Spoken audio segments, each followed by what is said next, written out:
Hey there, kindergarten friends. It's me, Miss Hudson. Today, we're talking about verbs. Verbs are action words. Verbs are things that you can do.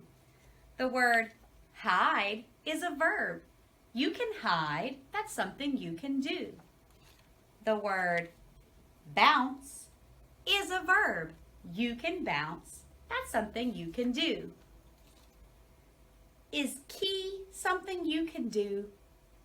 No, key is not a verb. It's not something that you can do, an action word. But walk is a verb. You can walk.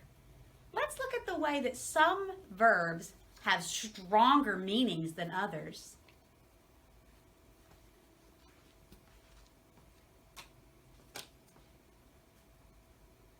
Verbs can have different levels of meaning. Some verbs have a very strong meaning. Some do not. Looking at something is an action. Look is a verb. But there's different ways to look. You could just take a very little peek. You can look at it, or you can stare right at it with your eyes open wide. Peek, look, and stare are all verbs, and they all talk about the same action, looking at something. Peek has a very weak meaning. It's not a very strong action, but stare is. If someone is staring right at you, that is a very strong action. It's much stronger than peek or look.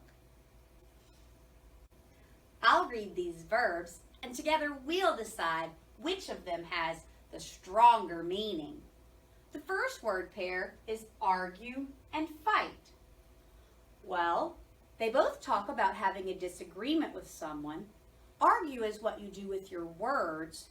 Fight sounds like something you do with your hands. Fight has a stronger meaning than argue. The next word pair says devour and eat. Devour, wow.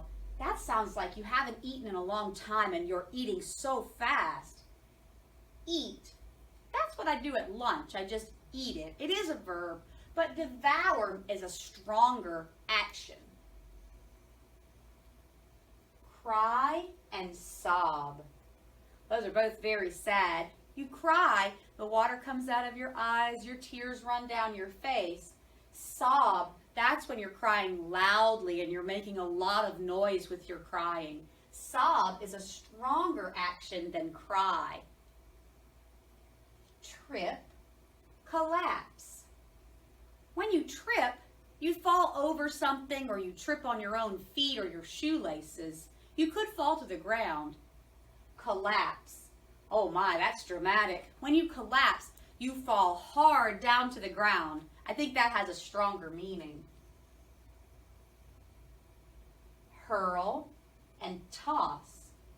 Maybe we've never heard that word hurl before.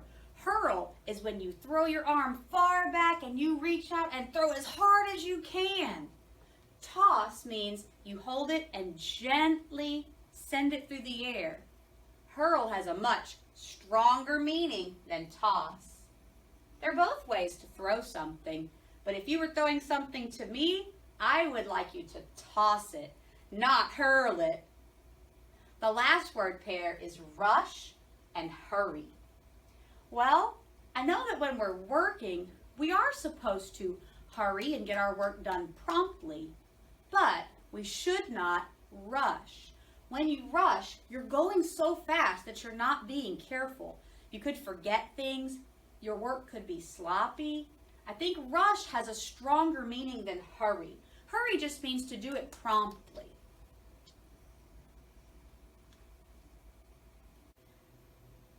This little pig is very cute. He's on each of the words, and I can read those words to you so we can put them in order from weakest to strongest. All of these words are verbs, something you can do. Leap, hop, and jump. Leap, hop, and jump are the same kind of action. Your feet would leave the ground if you leaped, hopped, or jumped. However, one of them is not a very big action.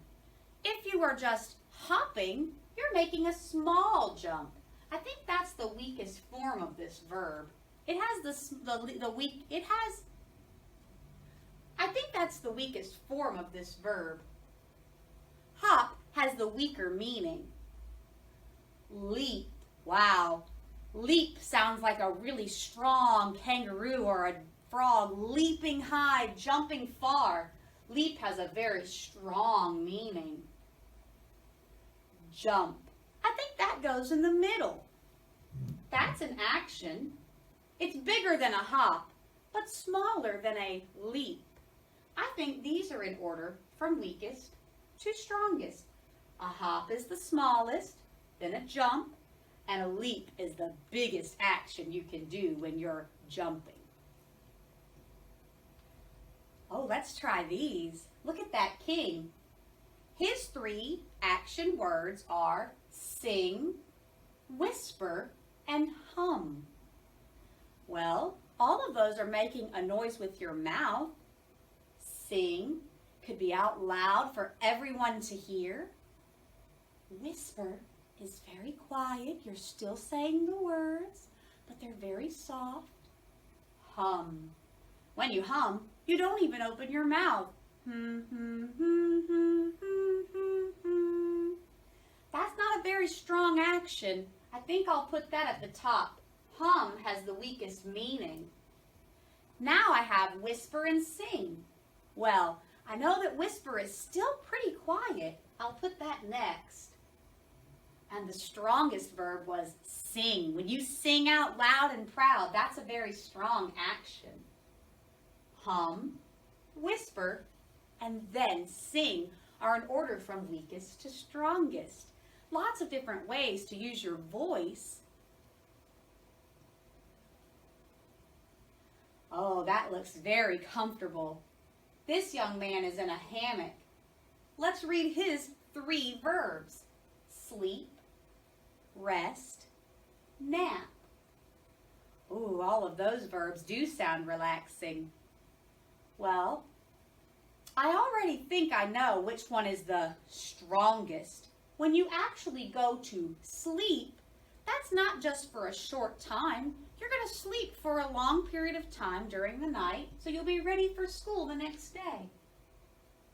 Now I have to decide which one of these verbs has the stronger meaning and which is weaker. Rest and nap. When I nap, I do go to sleep for a short time. When I rest, I do not. I sit still. I breathe calmly. I might lay my head down. I might even close my eyes. But when I rest, I don't actually go to sleep. I just relax.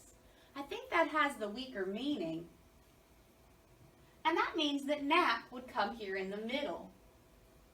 Rest, and then nap is a little bit stronger, and sleep has the strongest meaning of all.